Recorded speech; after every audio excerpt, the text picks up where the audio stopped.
পর ফিরে এলাম আজকের বাংলাদেশে।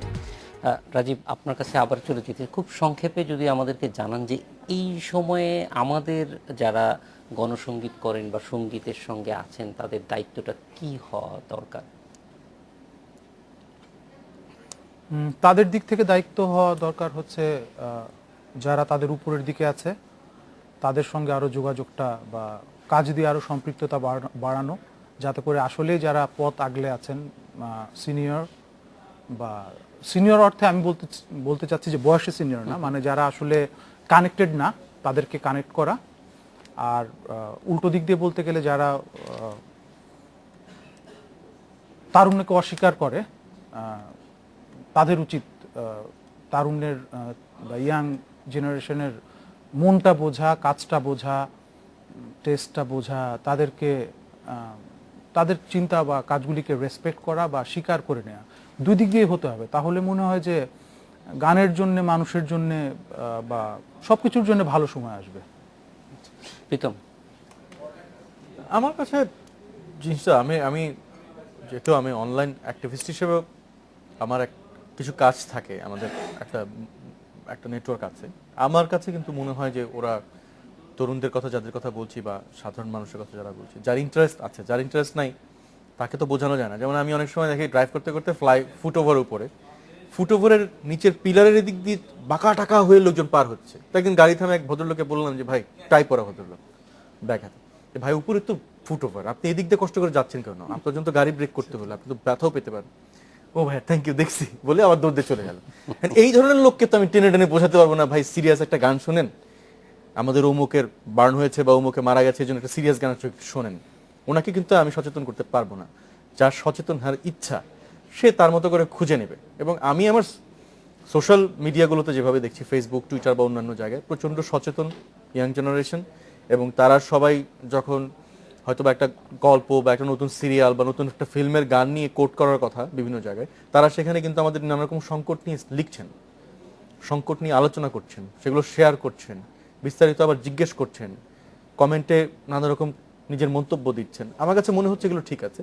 মাস মিডিয়া যেটা, ধরেন আপনার যে মানুষরা হয়তো ফেসবুক ইউজ করে না, টুইটার ইউজ করে না, বা যে মানুষটা বিশ্ববিদ্যালয়ে যাচ্ছেন না, বাসায় বসে থাকছেন, গৃহিণী, তাকে সচেতন করানোর ব্যাপারে আসলে এটার একটা অ্যাসেসমেন্ট লাগবে। এখন একজন শিল্পীর পক্ষে কাজ করা শুধু তার দায়িত্ব শিল্পকর্মটা করা, আমার দায়িত্ব আমার গান গাওয়া, ওনার দায়িত্ব ওনার গান করা, ওর দায়িত্ব ওর গান করা।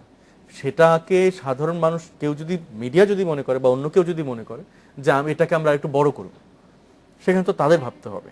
আমরা আমাদের যাদের প্রাণের তাগিদে যাদের জন্য গান করি, যে আমার কষ্টটা আমি আরেকজনের সাথে শেয়ার করবো বা আরেকজনের কষ্টের কথাটাই আমি বলবো, তারা কিন্তু আমরা রিলেটেড মোটামুটি, এবং এইভাবেই তো চলছে। আমার তো আমি কোনোভাবেই আসলে খুব বেশি মানে, কিন্তু এই যে যেটা আপনি বললেন যে তরুণরা তাদের মতো করে ফেসবুকে বা তাদের যেসব মাধ্যম আছে সেখানে তাদের বক্তব্যটা জানাচ্ছে, সেটা কি খুব বেশি যারা শুনলে পরে এই জিনিসটা ম্যাটার করে, ডিসিশন মেকারস, তাদের কাছে পৌঁছাচ্ছে? আজকে পৌঁছাচ্ছে না, আগামী নির্বাচনে বা তার পরের নির্বাচনে সেটা রেজাল্টই দিয়ে দিবে, পৌঁছানোর আরও দরকার নাই।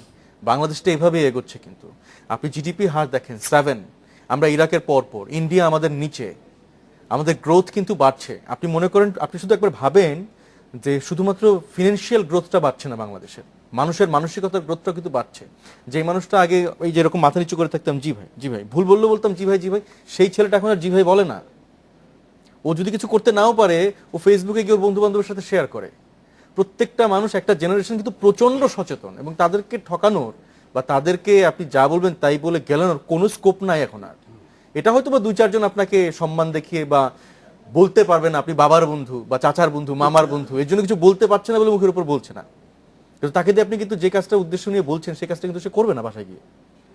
একটা জেনারেশন সচেতন হচ্ছে, এভাবে আস্তে আস্তে হবে।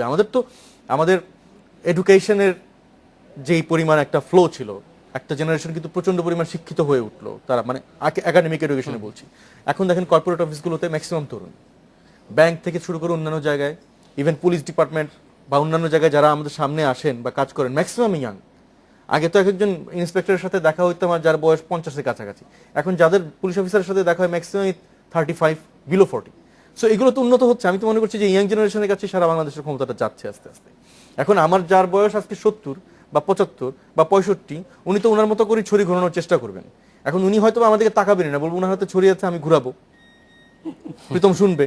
এখন প্রীতমের মতো অসংখ্য প্রীতম আছে যারা শুনছে না আসলে, হয়তো আমরা ছুরিটা ধরছি না যে ঠিক আছে আপনি আর ঘোরাবেন না আমার সামনে, এটা বলছি না হয়তো, কিন্তু আমি তার কথাটা শুনছি না, কিন্তু বলার জন্য প্রস্তুত হয়তো ইতিমধ্যেই হওয়া শুরু করেছে। হয়েছে, অলরেডি হয়েছে। ফকির আলমগীর, এই বিষয়টা